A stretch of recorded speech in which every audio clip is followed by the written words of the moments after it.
નમસ્કાર દોસ્તો, અત્યારના તાજા અને સૌથી મોટા સમાચારમાં સૌપ્રથમ વાત કરીશું પહેલગામ બાદ ગુજરાત ઉપર જોખમ, સીએમની ઉચ્ચ સ્તરીય બેઠકનું આયોજન. ગાંધીનગર ખાતે મિત્રો ઉચ્ચ સ્તરીય બેઠકનું આયોજન કરવામાં આવ્યું હતું. નાગરિકોના મોત અને હાઈ એલર્ટ જાહેર કરવામાં આવતા તમામ ઉચ્ચ અધિકારીઓની બેઠક બોલાવવામાં આવી હતી. મુખ્ય સચિવથી માંડીને રાહત કમિશનર ઉપરાંત રાજ્ય પોલીસ વડા પણ બેઠકમાં હાજર હતા. આ ઉપરાંત શહેરના તમામ કમિશનર અને જિલ્લા એસપી પણ વિડીયો કોન્ફરન્સિંગ દ્વારા આ બેઠકમાં જોડાવાનું આયોજન હતું. મિત્રો, અન્ય મહત્વના સમાચારની વાત કરીએ તો એલર્ટ એલર્ટ. પહેલગામમાં થયેલા આતંકી હુમલાની વિશ્વભરમાં ચર્ચાઓ થઈ રહી છે. હવે પાકિસ્તાને પહેલાથી જ હાઈ એલર્ટ જાહેર કર્યાનું સામે આવી ગયું છે. પાકિસ્તાને થલ વાયુસેનાને એલર્ટ કરી દીધા છે મિત્રો. સાથે તમામ ફોરવર્ડ બેઝને એલઓસી પર એલર્ટ કરાયા છે. મિત્રો, મહત્વનું છે કે પેટ્રોલિંગ પાર્ટીને બેઝ ઉપર રહેવા માટે આદેશ અપાયો છે. તેમજ પાકિસ્તાની સેનાની 10 કોર્પમાં સૈનિકોની સંખ્યા પણ વધારી દેવામાં આવી છે. આ આતંકી હુમલાનો જ ભારત શું જવાબ આપશે તેની ઉપર અત્યારે સૌની નજર જોવા મળી છે. મિત્રો, અન્ય મહત્વના સમાચારની વાત કરીએ તો ગુજરાતમાં એલર્ટ. પહેલગામમાં થયેલા આતંકી હુમલાના પડઘા મિત્રો ગુજરાતમાં પડ્યા છે. આ હુમલાને લઈને ગુજરાતમાં પણ એલર્ટ આપવામાં આવ્યું છે. દ્વારકા, સોમનાથ અને અંબાજીની સુરક્ષામાં વધારો કરવામાં આવ્યો છે. આ સાથે પાકિસ્તાન નજીકથી કચ્છની બોર્ડર ખાતે પણ એલર્ટ આપવામાં આવ્યું છે. બસ અને રેલવે સ્ટેશન જેવા વિસ્તારોમાં ખાસ નજર રાખવામાં આવી રહી છે. મિત્રો, અન્ય મહત્વના સમાચારની વાત કરીએ તો અમદાવાદમાં પારો 42 ડિગ્રીને પાર. રાજ્યમાં ગરમીના વધુ એક રાઉન્ડની શરૂઆત થઈ ગઈ છે. ત્યારે અમદાવાદ, રાજકોટ અને કચ્છમાં ગરમીનો પારો 42 ડિગ્રીને પાર થવાની શક્યતા છે. હવામાન વિભાગે આગામી 5 દિવસ આખરી ગરમીની આગાહી કરી છે. મંગળવારે પણ રાજ્યના 10 શહેરોમાં તાપમાનનો પારો 40 ડિગ્રીને પાર પહોંચ્યો હતો. 5 દિવસ બાદ મહત્તમ તાપમાનમાં 2 થી 3 ડિગ્રીનો વધારો થવાની શક્યતા છે. મિત્રો, અન્ય મહત્વના સમાચારની વાત કરીએ તો પાર્કિંગ વિવાદમાં 70 વર્ષીય સિક્યુરિટી ગાર્ડ ઉપર હુમલો. ખેરાલુના શિવ લેન્ડમાર્ક કોમ્પ્લેક્સમાં એક ચોંકાવનારી ઘટના સામે આવી. કોમ્પ્લેક્સના 70 વર્ષીય સિક્યુરિટી ગાર્ડ વિજુબા વાઘેલા ઉપર એક કાર ચાલકે હુમલો કર્યો. વિજુબા છેલ્લા 4 વર્ષથી આ કોમ્પ્લેક્સમાં સિક્યુરિટી ગાર્ડ તરીકે ફરજ બજાવે છે. 3 દિવસ પહેલા બપોરના સમયે એક વ્યક્તિએ પોતાની કારને નો પાર્કિંગ ઝોનમાં પાર્ક કરી. આ અંગે પોલીસે ફરિયાદ નોંધીને આગળની કાર્યવાહી હાથ ધરી છે. મિત્રો, અન્ય મહત્વના સમાચારની વાત કરીએ તો ડમી વિદ્યાર્થીઓ મુદ્દે ડીઈઓનો પરિપત્ર. અમદાવાદ જિલ્લા શિક્ષણ અધિકારીએ એક પરિપત્ર જારી કરીને તમામ સ્કૂલોને અવગત કરી છે. ડમી વિદ્યાર્થીઓ મુદ્દે આ પરિપત્ર જાહેર કરવામાં આવ્યો છે. સ્કૂલોમાં વિદ્યાર્થીઓની 80% હાજરી ફરજિયાત કરાઈ છે. તે ઉપરાંત 5 કલાક શૈક્ષણિક કાર્ય પણ ફરજિયાત કરવામાં આવ્યું છે. જિલ્લા શિક્ષણ અધિકારીની ટીમ સ્કૂલોમાં સરપ્રાઇઝ ચેકિંગ કરશે. કોઈ પણ સ્કૂલ ખાનગી ક્લાસ ચલાવી શકશે નહીં. મિત્રો, અન્ય મહત્વના સમાચારની વાત કરીએ તો રાજ્યના ખેડૂતોના હિતમાં સરકારનો ઐતિહાસિક નિર્ણય. ગુજરાતના ખેડૂતોને પડતી મુશ્કેલીઓ અને તેમની માંગણીઓને ધ્યાનમાં લઈને રાજ્ય સરકારે ખેડૂતોને ખેતી વિષયક વીજ જોડાણ વધુ સરળતાથી પૂરા પાડવા ઉર્જા મંત્રી કનુ દેસાઈએ ખેડૂતોના હિતમાં એક મહત્વપૂર્ણ નિર્ણય લીધો છે. 7 બારના ઉતારામાં એક કરતાં વધારે સહમાલિકના નામ હોય તો દરેક સહમાલિકને તે સર્વે નંબર અથવા તો જમીનના ક્ષેત્રફળને ધ્યાનમાં લીધા વગર વીજ જોડાણ આપવામાં આવશે. મિત્રો, અન્ય મહત્વના સમાચારની વાત કરીએ તો ભારત અને અમેરિકા વચ્ચે વેપાર કરારની શરતો નક્કી.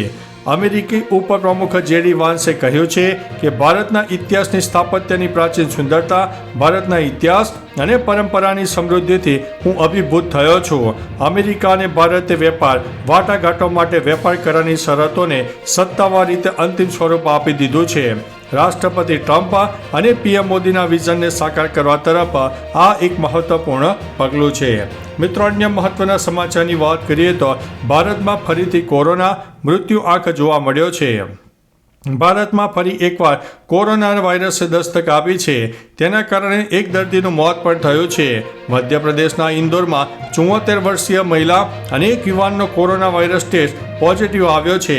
જેના પગલે તેમને અલગ રાખવામાં આવ્યા હતા અને સારવાર શરૂ કરવામાં આવી હતી. સારવાર દરમિયાન મહિલાનું મોત નીપજ્યું છે, જ્યારે યુવકની સારવાર ચાલુ છે. એવું કહેવામાં આવી રહ્યું છે કે મહિલાને કિડનીની બીમારી પણ હતી. મિત્રો, અન્ય મહત્વના સમાચારની વાત કરીએ તો મહેસૂલ વિભાગ હવે ભાડાપટ્ટાની જમીન અને કાયમી કરશે. લાંબા ગાળા તથા ટૂંકા ગાળા માટે ભાડાપટ્ટે આપવામાં આવતી સરકારી પડતર અને ખરાબાની જમીન અંગેની જોગવાઈઓમાં સુધારો કરવા બાબત ગુજરાત સરકારના મહેસૂલ વિભાગ ગાંધીનગર દ્વારા 21 એપ્રિલના રોજ અમદાવાદ, સુરત અને ભરૂચના સિટી સર્વે વિસ્તારોમાં લાંબા ગાળા અને ટૂંકા ગાળા માટે પટ્ટેથી જમીન આપવામાં આવતી જમીનોનો પટ્ટો તાજુ કરવા અથવા નિકાલ કરવા ઠરાવ કરાયો છે. મિત્રો, અન્ય મહત્વના સમાચારની વાત કરીએ તો એઆઈને કારણે રોજગાર સંકટ પર સુપ્રીમ કોર્ટે ચિંતા વ્યક્ત કરી છે. સુપ્રીમ કોર્ટે એઆઈ દ્વારા ઊભા થયેલા રોજગાર સંકટ પર ચિંતા વ્યક્ત કરી છે. સુપ્રીમ કોર્ટે કહ્યું છે કે અમારી ચિંતા એ છે કે એઆઈને કારણે ડ્રાઈવરોએ તેમની નોકરી ન ગુમાવવી જોઈએ. ભારતમાં ડ્રાઈવરની નોકરી પણ રોજગારનો એક મોટો સ્ત્રોત છે. સુપ્રીમ કોર્ટે એક PILની સુનાવણી દરમિયાન આ વાત કહી હતી, જેમાં સરકારને ઇલેક્ટ્રિક વાહનોની ખરીદીને પ્રોત્સાહન આપવા માટે નીતિ ઘડવાની માંગ પણ કરવામાં આવી છે. મિત્રો, અન્ય મહત્વના સમાચારની વાત કરીએ તો સાણંદ પોલીસે ક્રિકેટ સટ્ટો રમતા 7 બુકીઓને ઝડપી પાડી દીધા છે. અમદાવાદ ગ્રામ્ય પોલીસ ઇન્સ્પેક્ટર RN કરમટિયાના સ્ટાફને બાતમી મળી હતી કે સાણંદમાં આવેલા કલ્હાર બ્લુ બંગલોઝમાં કેટલાક લોકો IPL ઉપર સટ્ટો રમી રહ્યા છે, જેના કારણે પોલીસે દરોડો પાડતા 7 બુકીઓ દારૂની મહેફિલ મારતા મળી આવ્યા હતા, જેમાં પોલીસે 13 ફોન, રોકડ અને ટીવી જપ્ત કરીને વધુ તપાસ હાથ ધરી છે. આ બુકીઓ પાસેથી 26 બોટલ દારૂ અને 4 બિયરનો જથ્થો પણ મળી આવ્યો છે. મિત્રો, અન્ય મહત્વના સમાચારની વાત કરીએ તો ઊંટની ઘટતી જતી સંખ્યાને કારણે ઊંટ પાલકોમાં ચિંતા પ્રસરી છે. કચ્છના પચ્છમ પંથકમાં 12 જેટલા સમુદાયના 3 વર્ષ અગાઉ 845 જેટલા ઊંટો હતા, જે હવે ઘટીને માત્ર 475 રહ્યા છે. અગાઉ રણોત્સવ અને કાળો ડુંગર પર પ્રવાસીઓનો મેળાવડો જામતો હતો, ત્યારે પ્રવાસીઓ ઊંટની સવારી કરતા અને ઊંટ પાલકોને રોજગારી મળતી, પરંતુ હાલમાં પૂર્ણ થયેલા રણોત્સવમાં ઊંટ ગાડીઓના ફેરા ઘટતા ઊંટ પાલકોને ફટકો પડ્યો છે. ઊંટોની ઘટતી સંખ્યા એ ઊંટ પાલકો માટે ચિંતાનો વિષય બન્યો છે. મિત્રો, અન્ય મહત્વના સમાચારની વાત કરીએ તો ગરમીથી આ 5 રાજ્યોની હાલત થશે ખરાબ. દેશના વિવિધ ભાગોમાં હવામાન સતત બદલાતું રહે છે. રાજસ્થાન, હરિયાણા, દિલ્હી, ઉત્તર પ્રદેશ, બિહાર, ઝારખંડ, બંગાળ અને ઓડિશા જેવા રાજ્યોમાં ગરમી વધવાની શક્યતા છે. ઓડિશામાં ભીષણ ગરમીએ લોકોનું જીવન મુશ્કેલ પણ બનાવી દીધું છે. રાજ્યના ઝારસુગુડા જિલ્લામાં મહત્તમ તાપમાન 45.3 ડિગ્રી સેલ્સિયસ નોંધાયું છે, જેના કારણે લોકો માટે ઘર છોડવું પણ મુશ્કેલ બન્યું છે. મિત્રો, અન્ય મહત્વના સમાચારની વાત કરીએ તો શું તમે પણ કેમિકલવાળા કેળા તો નથી ખાઈ રહ્યા ને? સુરતના પૂણા વિસ્તારમાં આવેલા ફ્રૂટ માર્કેટમાં વેપારીઓ વધુ નફો મેળવવાની લાઈનમાં લોકોના આરોગ્ય સાથે ચેડા કરતા હોવાની ઘટના પ્રકાશમાં આવી છે, જેમાં કેળાને કેમિકલના પાણીમાં ધોવામાં આવી રહ્યા છે. કેમિકલયુક્ત પાણીમાં કેળા પલાળ્યા બાદ કોલ્ડ સ્ટોરેજમાં મૂકવામાં આવે છે. 24 કલાકની અંદર ઝડપથી તે કેળા પકવવા પણ માંડે છે અને વેપારીઓ દ્વારા લોકોના આરોગ્ય સાથે ચેડા પણ કરવામાં આવી રહ્યા છે. મિત્રો, અન્ય મહત્વના સમાચારની વાત કરીએ તો ટેકાના ભાવે ખરીદી થયેલી મગફળીનો જથ્થો ચોરાયો છે. ગોંડલ ચોરડી ગામે આવેલા વેરહાઉસમાંથી નાફેડની 7.49 લાખની મગફળીની 287 બોરીની ચોરી થઈ ગઈ છે. આ અંગે ગોંડલ તાલુકા પોલીસ મથકમાં ફરિયાદ નોંધવામાં આવી છે. બનાવને લઈને પોલીસ ઉપરાંત LCBની ટીમે વધુ તપાસ હાથ ધરી છે. આ ગોડાઉનમાં વીરપુરના રવિભાઈ મકવાણા સિક્યુરિટી તરીકે, ગોમટાના પ્રજ્ઞેશભાઈ દધાણિયા અને વીરપુરના પ્રફુલભાઈ ચાવડા અને જીવરાજભાઈ ચાવડા નોકરી કરે છે. તો ચાલો મિત્રો, ફરીથી દેશ અને દુનિયાના સુપરફાસ્ટ સમાચાર લઈને મળતા રહીશો. ત્યાં સુધી અમને રજા આપશો. નમસ્તે.